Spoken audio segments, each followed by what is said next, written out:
بسم الله الرحمن الرحيم.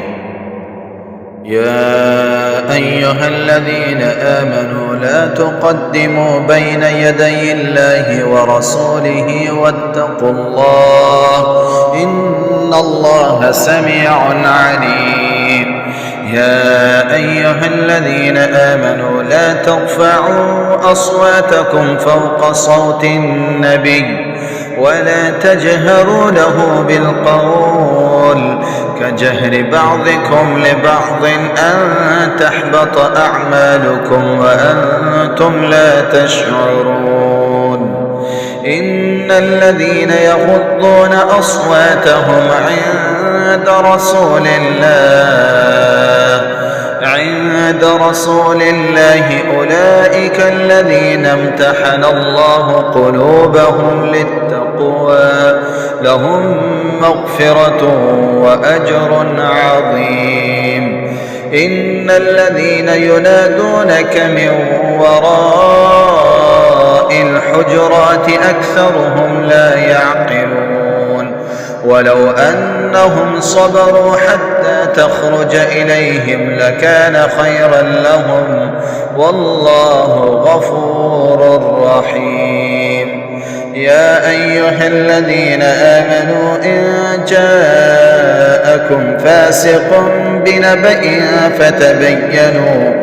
فتبينوا أن تصيبوا قوما بجهالة فتصبحوا على ما فعلتم نادمين. واعلموا أن فيكم رسول الله لو يطيعكم في كثير من الأمر لعنتم ولكن الله حبب إليكم الإيمان وزينه في قلوبكم وكره إليكم الكفر والفسوق والعصيان أولئك هم الراشدون فضلا من الله ونعمة والله عليم حكيم. وإن طائفتان من المؤمنين اقتتلوا فأصلحوا بينهما فإن بغت إحداهما على الأخرى فقاتلوا التي تبغي حتى تفيء إلى أمر الله فإن فاءت فأصلحوا بينهما بالعدل وأقسطوا إن الله يحب المقسطين. إنما المؤمنون إخوة فأصلحوا بين أخويكم واتقوا الله لعلكم ترحمون.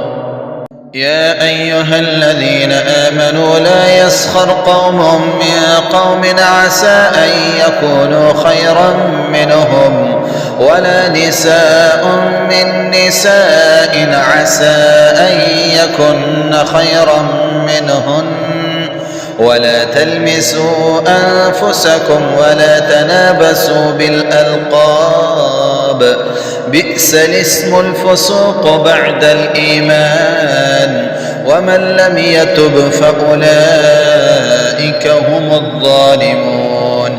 يا أيها الذين آمنوا اجتنبوا كثيرا من الظن إن بعض الظن إثم ولا تجسسوا ولا يغتب بعضكم بعضا أيحب أحدكم أن يأكل لحم أخيه ميتا فكرهتموه واتقوا الله إن الله تواب رحيم. يا أيها الناس إنا خلقناكم من ذكر وأنثى وجعلناكم شعوبا وقبائل لتعارفوا إن أكرمكم عند الله أتقاكم إن الله عليم خبير. قالت الأعراب آمنا قل لم تؤمنوا ولكن قولوا أسلمنا ولما يدخل الإيمان في قلوبكم وإن تطيعوا الله ورسوله لا يلتكم من أعمالكم شيئا إن الله غفور رحيم. إنما المؤمنون الذين آمنوا بالله ورسوله ثم لم يرتابوا وجاهدوا بأموالهم وأنفسهم في سبيل الله أولئك هم الصادقون. قل أتعلمون الله بدينكم والله يعلم ما في السماوات وما في الأرض والله بكل شيء عليم. يمنون عليك أن أسلموا قل لا تمنوا علي إسلامكم بل الله يمن عليكم أن هداكم للإيمان إن كنتم صادقين. إن الله يعلم غيب السماوات والأرض والله بصير بما تعملون.